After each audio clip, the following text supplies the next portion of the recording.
Je suis d'abord prof de portugais et je vais vous parler de quelques expériences personnelles par rapport à la langue de la maison et la langue de l'école. Alors pendant 20 ans, j'ai enseigné le portugais lusophone. Ça veut dire que j'enseignais à des enfants dont la langue maternelle était le portugais et il s'agissait d'enfants d'immigrés portugais. Alors me voilà très intimidée quand je commence à enseigner parce que mon portugais est celui du Brésil. Et, dit-on, abatard, dis-je, dégénéré au contact des Indiens et des nègres. Alors que mes élèves originaires de la région de Coimbra, qui est le nec plus ultra du portugais, parlent forcément le bon portugais. Bien heureusement, à l'école brésilienne que j'ai fréquentée dans mon enfance, on est très strict et on m'a donné de solides bases de grammaticales, celles qui se rapprochent le plus du portugais, du bon portugais formel. Alors par exemple, eles darão para você, en vrai portugais formel, c'est dar-lhe-ão. Alors, ça ne ressemble pas beaucoup, mais j'ai bien appris ça à l'école, et voilà. Et je me rends compte que mes élèves et leurs parents font autant de fautes que le brésilien moyen, mais pas tout à fait les mêmes, et que leur vocabulaire ne dépasse pas celui de la vie quotidienne. Voilà mon expérience personnelle, et je me rends compte assez vite, j'apprends que, je m'intéresse à tout ça bien sûr, qu'il y a donc une variété haute de la langue, qu'on appelle l'acrolecte, qui est la langue de prestige, la langue des couches supérieures et lettrées, qui est le domaine de l'écrit, et par exemple le latin classique, c'est tout à fait l'exemple de ça. J'apprends aussi, j'ai bien compris, qu'il y a une variété basse, le basilecte, qui est une langue déviante. En fait, voilà, le bas latin, c'est une langue estropiée par les soldats romains qui sont partis du latin classique, qui ont estropié complètement cette langue, et nous avons hérité malheureusement de ce bas latin. Bon. Et voilà, c'est la langue des couches populaires et analphabètes, et c'est le domaine de l'oralité. Alors je m'intéresse de plus en plus à toutes ces questions. Je m'intéresse aux questions des langues naturelles, des langues formelles, des cultures orales, des cultures écrites, des transmissions verbales ou non verbales des savoirs, l'analphabétisme, l'illettrisme, etc. Et voilà que je découvre des choses qui ne ressemblent pas tout à fait à ce que je croyais. D'abord, est-ce que les variétés basses sont vraiment des langues déviantes, partant d'une langue qui serait noble au départ ? En fait, ce n'est pas comme ça que ça se passe dans l'histoire. C'est qu'on est chacun dans notre petit village ou dans notre petite communauté et on parle notre langue de connivence. Donc, d'un village à l'autre, dans une même zone géographique, nous avons chacun notre accent, nos particularismes. Et quand nous nous retrouvons à la foire pour échanger des marchandises, des choses que nous fabriquons, eh ben, moi j'arrive, j'ai fabriqué ça par exemple, je lui ai donné un nom, il y a un mode d'emploi, et dans les villages d'à côté, ils ont fabriqué d'autres choses, nous échangeons. Et autant les langues de connivence sont à peu près de 1500 à 2000 mots, là nous mettons en commun tout un vocabulaire, toute une syntaxe, et nous arrivons à quelque chose comme 8000 mots. Ça, c'est la langue de communication. Alors là, on efface notre accent, parce qu'il s'agit de se comprendre, de communiquer, on efface nos particularismes, et voici que nous mettons tout ça en commun. Mais il y a toujours des petits malins qui s'arrangent pour parler avec les dieux. Ils ont des langues magiques, des langues liturgiques. Alors eux peuvent faire l'intermédiaire entre nous, pauvres humains, et les dieux, et ils inventent des langues magiques, donc, et il s'agit de langues de domination idéologique. Ce sont les acrolectes. Alors, concrètement, en français, dans un continuum, le basilex, c'est grosso 1500 à 3000 mots. La phrase minimale, hein, sujet, verbe, complément. Le présent, toujours à toutes les sauces.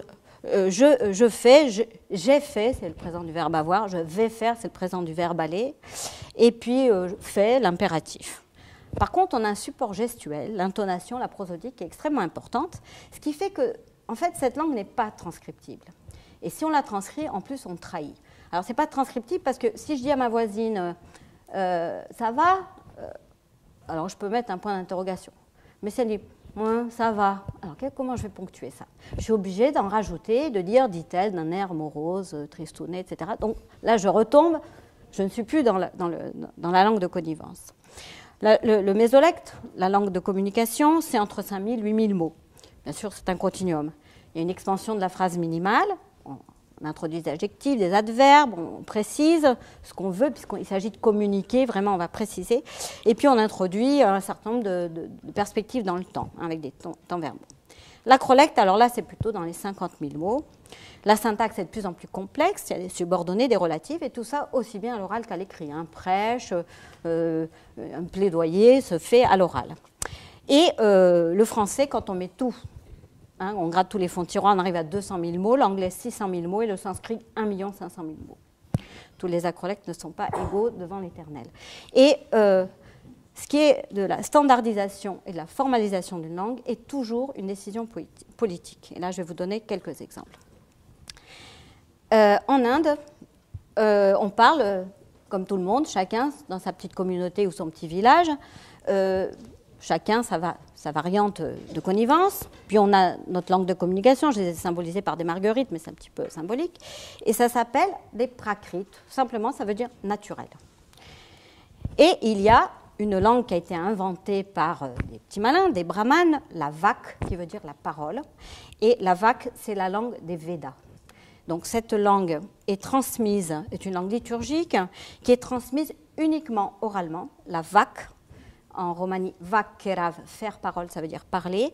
C'est la langue des Védas et c'est une connaissance révélée par l'audition. Alors on ne la transmet que oralement, parce que si vous vous trompez d'accent, si l'accent n'est pas parfait, les dieux ne comprennent plus rien. Et donc, c'est un peu comme les téléphones, vous savez, si vous devez parler, dire « je veux une carte d'identité », si vous n'avez pas le bon accent, de l'autre côté, ça ne va pas comprendre. Et donc, en fait, cette transmission des Védas, pendant 30 siècles, s'est fait oralement, avec des techniques, des procédés mnémotechniques, 13 procédés différents, et chaque école de transmission de Védas se réunissait régulièrement pour voir s'il n'y avait pas d'écart entre la transmission. Et jusqu'à aujourd'hui, c'est une transmission orale.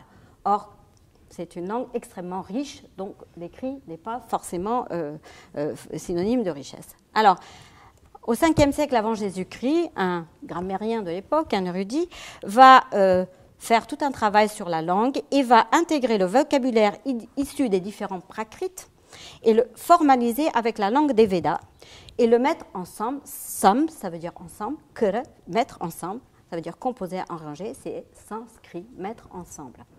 Voilà ce travail qui est fait. Ça, c'est le travail de Brahman. Et en fait, il y a à peu près à la même époque l'émergence du bouddhisme et une sorte de contestation du brahmanisme. Et donc là, les bouddhistes vont eux-mêmes acrolectaliser des mésolectes et en faire ce qui est le pali, la langue de transmission d'une partie du bouddhisme, par exemple le bouddhisme tibétain, le Theravada. Voilà. Alors, de la même façon, bien longtemps plus tard, Luther, en voulant justement, en opposition avec Rome, va vouloir traduire la Bible en allemand, pardon. Et il ne va pas faire ça tout seul, il est avec toute une série d'érudits qui, bien sûr, connaissent les différents acrolectes, c'est-à-dire le grec, l'hébreu, le latin, etc. Et il va se baser sur les mésolectes, les langues de communication du centre de l'Allemagne, qu'on appelle le Mittelhochdeutsch, parce que Hoch, ça veut dire haut, dans les montagnes, Platt, Niederdeutsch, la plaine. Et donc, il va se baser sur ces codialectes et il va créer les bases de ce fameux Hochdeutsch, qui n'est pas parlé par tout le monde à la maison en Allemagne, de toute façon, qui est quelque chose de tout à fait artificiel et plaqué, et qui maintenant est de mieux en mieux connu, mais bon, a son rôle à jouer, mais pas celui de la maison. Et puis en français, à peu près à la même époque, c'est François Ier qui, par l'ordonnance de Villers-Cotterêts, va ordonner l'exclusivité de notre langue maternelle françoise dans les documents publics. Et on va se baser sur les langues d'Oï, qui sont donc mes petites marguerites, là, des mésolectes. Et c'est pour ça qu'on a tant de synonymes. Et on va mettre du latin et du grec. Et on va faire, alors du côté des clercs, ce que je vais appeler l'acrolecte des clercs, mais heureusement, il y a la Pléiade qui va s'y mettre, et ils vont créer l'acrolecte des poètes. Alors, voilà ce que dit Joachim de Bellay. Que si les anciens Romains eussent été aussi négligents à la culture de leur langue, quand premièrement elle commença à pulluler, bien sûr, ils font des conquêtes, pour certains, en si peu de temps, elle ne fut devenue si grande. Mais eux, en guise de bons agriculteurs, l'ont premièrement transmuée d'un lieu sauvage en un domestique, puis afin de plus tôt et mieux elle put fructifier, coupant alentour les inutiles rameaux, l'on pourrait, échange d'iceux, restaurer de rameaux francs et domestiques, magistralement tirés de la langue grecque, lesquels soudainement se sont si bien nantés et faits semblables à leur tronc que désormais n'apparaissent plus adoptifs mais naturels. C'est vrai qu'à Rome, l'élite parlait grec. Le latin, c'était de vulgaire patois, nos mésolectes. Donc on se base sur ces mésolectes du latin et on va créer le fameux latin classique. Voilà. Dante, longtemps avant, s'était intéressé à la langue vulgaire et qu'il disait qu'elle était une langue naturelle, plus noble que la grammatica, c'est-à-dire le latin, qui, elle, est une langue artificielle. Et il fait toute cette étude des langues d'oc, d'oi et de si, d'où vient. Et il écrit un manifeste en faveur de la création d'une langue vulgaire illustre, s'appuyant sur les différentes variétés régionales de l'italien et compréhensible même par les femmes et les petits-enfants.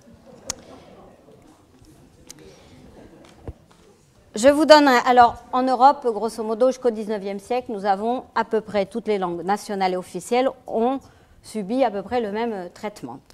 Alors, l'exemple, je continue avec l'Inde, puisque le romani est une langue donc indienne, indo-aryenne, et donc je suis, voilà. Jusqu'en 1947, la langue officielle n'est pas du tout le sanskrit, c'est le persan. Parce qu'en fait, le sanskrit, c'est la langue des brahmanes uniquement.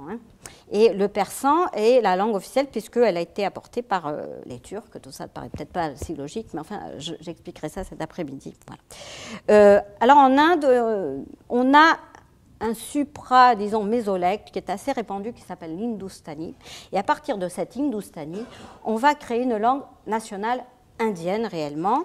Et on va, comme il y a la partition de l'Inde, eh ben, prendre la même langue et on va en faire au Pakistan du ourdou et en Inde du hindi.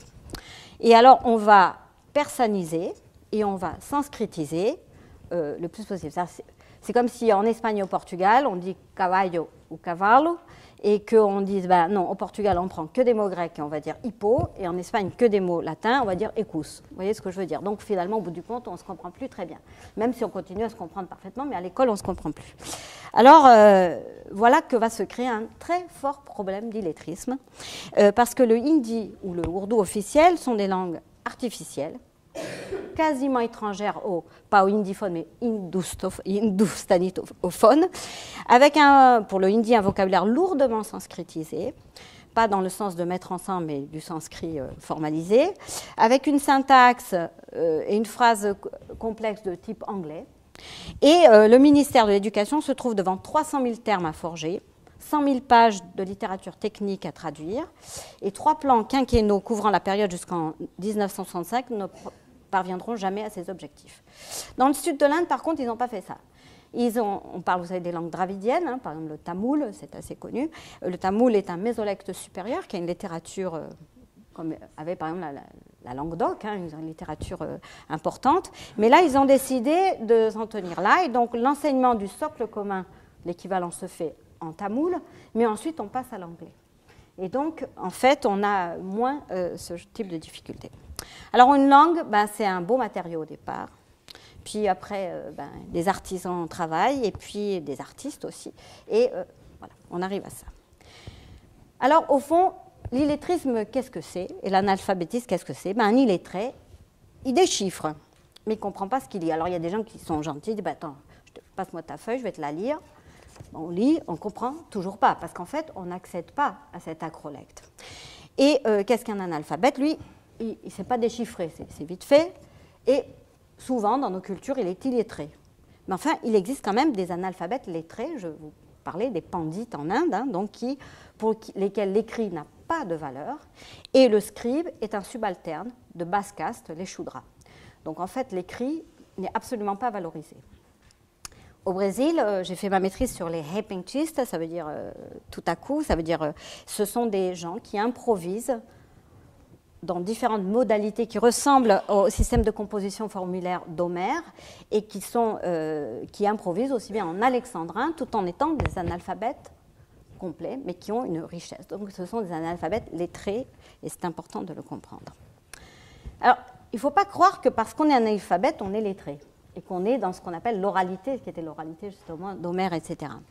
Il y a beaucoup de gens sur la planète, et c'était le cas de mes petits villages, de mes petits élèves portugais dans leur village, mais le cas de beaucoup de mes enfants du voyage, et je vais en parler, qui vivent dans ce qu'on appelle une palanca dans les Balkans. Palancas, ce sont vous savez, ces espèces de pieux là, qui entouraient des villages, et en fait, cette notion, c'est la notion du huis clos. Du huis clos, on peut être en pleine ville, mais on a des activités langagières réduites à l'expression des fonctions les plus immédiates de l'existence, sachant que quand on est dans la connivence, on n'est pas obligé de décrire la robe, je sais pas, d'une telle, puisqu'on la voit tous en même temps. On n'est pas obligé d'évoquer un événement, puisqu'on l'a tous vécu en même temps. Et donc, la palanca, c'est 1500 mots maximum. Hein. Alors, peu importe quelle est la langue d'origine qu'on parle. Par exemple, on me disait « Ah, mais tes élèves de portugais, ils ont oublié le portugais. » Non, simplement, quand ils avaient quitté leur village et qu'ils étaient allés soit en banlieue de Toronto, soit de Paris ou de Porto, peu importe, ou de Lisbonne, ils étaient passés dans la langue de communication. Alors, quand c'est la même, le portugais, d'accord, on ne se rend pas compte. Mais quand c'est une autre langue, eh ben, ils n'ont pas ce vocabulaire dans cette autre langue, dans le portugais. Alors, il y a aussi un mythe qui est que, autrefois, dans les chaumières, on racontait des histoires aux enfants, ils avaient des contes, des légendes, des mythes, etc. Et puis alors, chez les gens du voyage, c'est autour du feu de bois, bien sûr, il y avait les grands-mères qui racontaient des tas de choses. Bon, c'est un mythe, souvent on entendait les chèvres ou dans les campagnes, en tout cas au Portugal et même en France, il n'y avait aucune histoire, et des fois il n'y avait même pas de curé pour raconter l'histoire du petit Jésus, parce que c'est quand même des histoires avec des mots, ça m'amuse, après on fait faire des rédactions, raconte ce que tu veux. Non mais, d'accord, je sais écrire, c'est comme si je sais les notes de musique, mais si on me demande de faire une sonate, je ne sais pas comment faire. Alors, heureusement, on a la télé, et avec la télé, on a ce que j'appelle la littérature des écrans, c'est-à-dire que tout le monde maintenant a accès à Blanche-Neige, etc. Le problème, on a accès à ces histoires, mais comme il y a des dessins et des couleurs, alors le gars qui a dessiné, lui, il a eu accès au carmin, au vermillon, etc. Mais comme on voit les couleurs, on ne les nomme pas. Et comme on n'a donc pas de substantif, pas d'adjectif, et comme c'est animé, il n'y a pas besoin de dire qu'il saute, puisqu'on le voit sauter, et il n'y a pas besoin de dire qu'il saute haut, puisqu'on voit qu'il saute haut. Donc en fait, beaucoup de ces dessins animés, à la fois nous apportent beaucoup de la diffusion de ce patrimoine, et en même temps, il y a un problème. Enfin, il y a quand même des efforts dans certains dessins animés.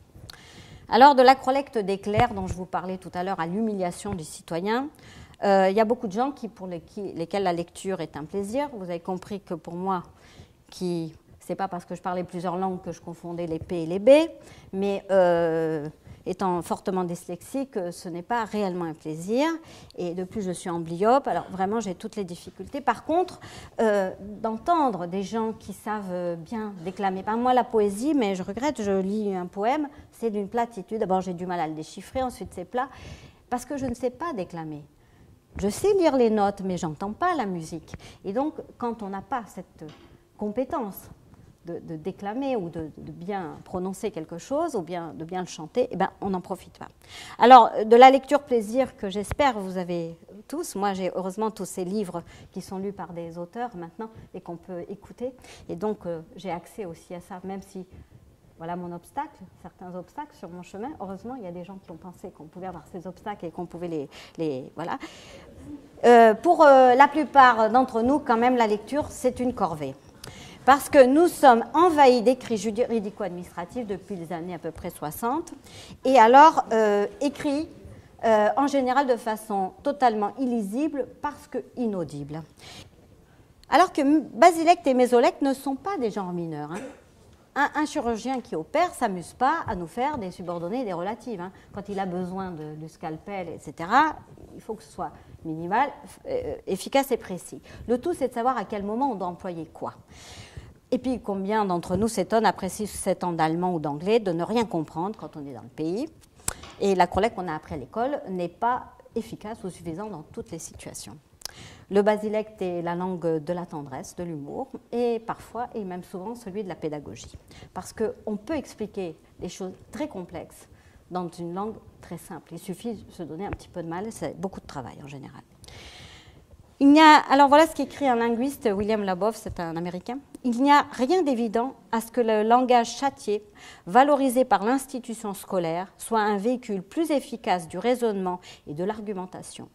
Il y a beaucoup de verbosité dans le langage des classes aisées, si bien qu'au plan de la narration, du raisonnement et de la discussion, les membres de la working class apparaissent par bien des aspects comme des locuteurs plus efficaces que beaucoup des membres de la middle class qui ergotent, délaient et se perdent dans une foule de détails sans importance. Alors, il convient de noter, vous avez parlé de la Suède, Et moi, le premier pays où j'ai travaillé dans ma vie, c'était en Finlande. Alors là, ce n'est pas la même langue, c'est une langue finno-ugrienne, mais malgré tout, ce débat a eu lieu et, sur l'efficacité, et en particulier de la langue. Et en fait, les pays scandinaves ont acrolectalisé, entre guillemets, leur langue à partir du 19e siècle. Jusque-là, c'était le latin, hein, comme dans la plupart des pays d'Europe. Et en fait, ils ont opté pour un mésolecte supérieur. Et tout ce qui est l'équivalent de l'enseignement du socle commun se passe dans une langue simple, claire, évidente. On remet sur la tapis tout ce qui est juridique régulièrement pour revoir si tout est clair, simple et entendible, comme disait François Ier.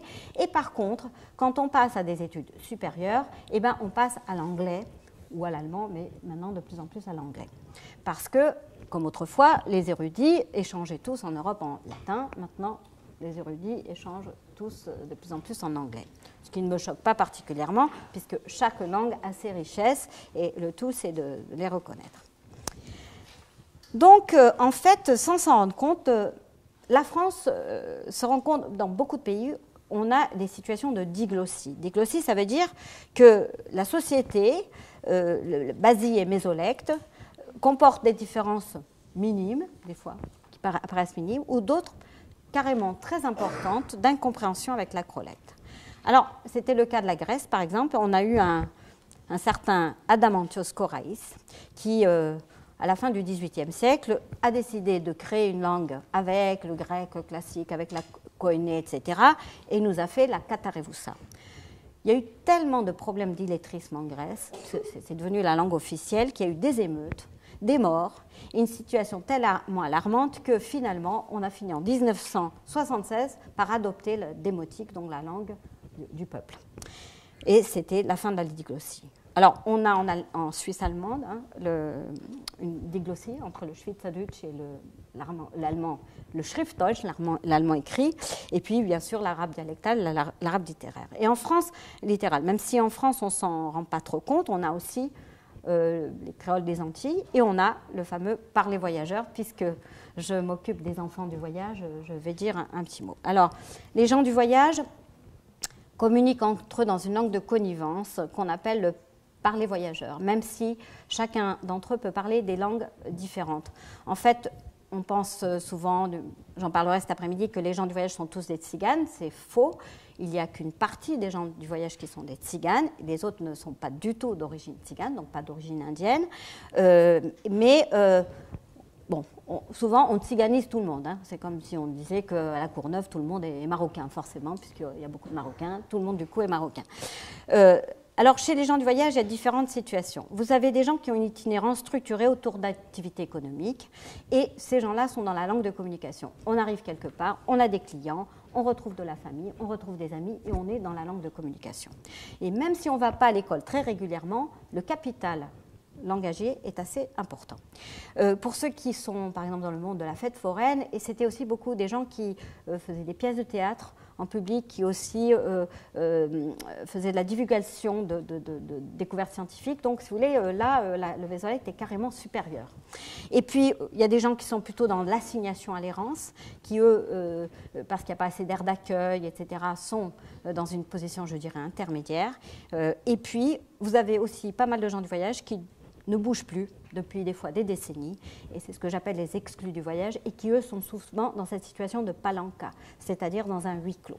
Et même si les enfants vont à l'école à peu près régulièrement, l'écart et la prise de conscience de cet obstacle par les enseignants n'est pas évidente, parce que ça nous semble naturel. Nous dominons à peu près, moi pas tout à fait l'acrolecte, je veux dire, bon, quand on dit t'es bilingue, ça dépend. En basilecte, je suis trilingue, mais en mésolecte plus, et en acrolecte, là, déjà, non, parce que je ne domine pas, je ne suis pas capable d'écrire l'allemand, voilà, je le parle couramment, mon dialecte, très bien, mais voilà, donc on n'est pas bilingue, c'est un peu complexe. Alors, pour les gens du voyage, le rapport à l'écrit, il y a une certaine défiance et un certain mépris à l'égard des scribes. Et les scribes, les commis. Alors, le commis, le personnage, c'est un petit peu celui qui... Je ne suis pas ton commis, c'est-à-dire des gens qui sont un peu employés, qui sont un peu protégés aussi, mais qui travaillent. Alors, par exemple, dans les fêtes foraines, il y a beaucoup, et dans le cirque, hein, on les appelle les galoupes. Et donc, souvent, les assistantes sociales, des gens qui sont dans l'empathie, etc., jouent le rôle du commis, ce qui pose un certain problème de considération, etc. Il y a parfois un frein à la scolarisation. Scolarisation, ça veut dire je suis présent dans une école. Hein. Et parce qu'il y a une certaine réticence à la mixité sociale, ethnique, religieuse, surtout de la part de familles qui ne bougent pas, parce que quand on bouge, ma foi, on n'a pas le temps de faire trop de s'accrocher, de s'attacher trop à certaines personnes, éventuellement. Et il y a une certaine crainte de trahison, de gadjikanisation, de devenir... voilà. Pour certaines familles, il y a un frein à l'instruction, c'est autre chose. C'est pas, bon, d'accord, je ne veux pas aller à l'école, mais moi, je veux apprendre. Il y a dans certaines familles, pas dans tout, un frein à l'instruction. Pour certaines familles, justement, de ces palankas, il n'y a pas de projet de promotion individuelle particulière. Et pour des familles qui, par contre, ne sont pas dans la palanca, mais qui sont dans cette communication, dans toute cette activité très dynamique, il y a une transmission interne des savoir-faire. Alors, cette transmission interne des savoir-faire, surtout dans le monde de la fête foraine ou dans le monde de l'artisanat, dans le monde du spectacle, du cirque, etc., c'est souvent une transmission, on parle d'oralité. Non, mais ce n'est pas vraiment l'oralité. L'oralité, là, on met des mots sur tout ce qu'on fait. Là, c'est une transmission non verbale. C'est-à-dire, on montre ce qu'on fait, et donc par observation, imitation, on va faire la même chose. Alors, dans le monde du spectacle, on observe, on s'entraîne, on tombe, on remonte, etc. Dans le monde de l'artisanat, mais ce n'est pas que pour les gens du voyage, hein, il y a une observation qui apparaît comme plus passive parce qu'on ne gâche pas la matière première. Et on regarde, on regarde, on regarde, on regarde, et quand on sait faire, on fait. Donc là, il y a un sens de l'observation qui est intense, qui apparaît comme passif. Vous parliez d'écrire des notes. Heureusement qu'on ne m'a pas obligé à prendre des notes. Je ne comprends plus rien quand je prends des notes, parce que je suis obsédée par les fautes que je suis en train de faire. Heureusement que moi aussi, j'écoute, et j'ai tout retenu après. Si je me fatigue à voir que je fais des fautes, je fais des gribouillis, c'est épuisant. Et donc, en fait, il faut faire attention, on n'a pas tous la même façon de transmettre et tous la même façon de recevoir l'information. L'ambition, malgré tout, pour beaucoup de ces familles du voyage, c'est de lire, écrire, compter, se conformer à la loi, pas avoir d'ennui, et maîtriser le français standard neutre. Bien sûr, quand j'emploie un élagueur qui passe vers chez moi, il me parle un français neutre, le français de communication, et quand il sait qui je suis, parce que je suis connue dans le monde du voyage, on reglisse vers notre langue de connivence, le parler voyageur. Vous voyez, c'est parce que ça apporte justement cette connivence, cette proximité. Alors, sur lire, écrire, il faudra inventer d'autres mots, hein, parce que moi, je regrette, mais pour apprendre à lire, on me dit, mais combien de temps il faut pour apprendre à lire? Même un collègue me dit, Elisabeth, combien de temps il faut pour apprendre à lire? Bon, pour apprendre à lire un code alphabétique, 20 à 30 heures sont suffisants. Maintenant, pour apprendre les 10 à 15 000 mots dont on a besoin pour s'en sortir à peu près, alors là, c'est une autre affaire. Il faut entre 5 et 8 ans.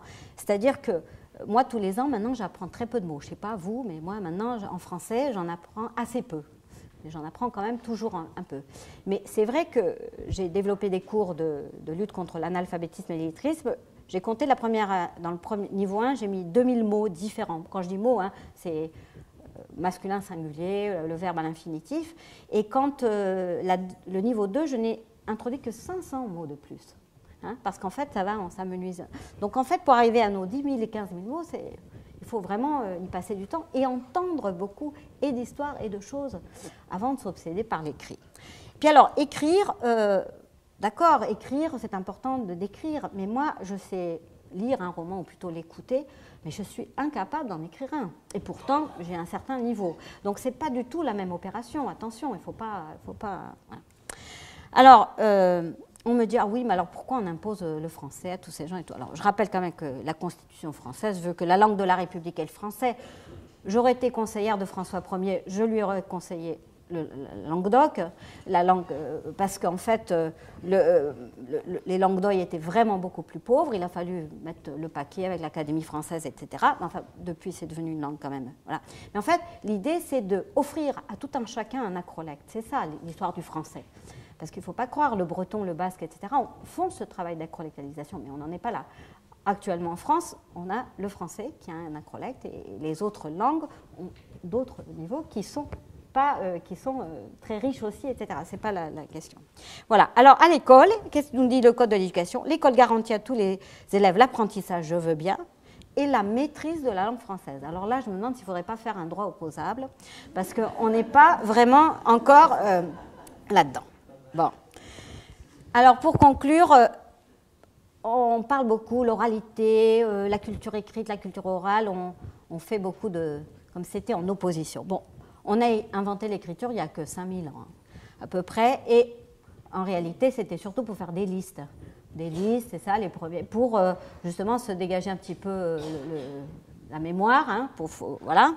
L'oralité, il a fallu inventer ces procédés mnémotechniques hein, pour pouvoir se transmettre un certain nombre de choses. Alors après, les scribes nous ont inventé l'orthographe pour unifier tout ça, c'est un travail de scribe, pas un travail d'érudit vraiment.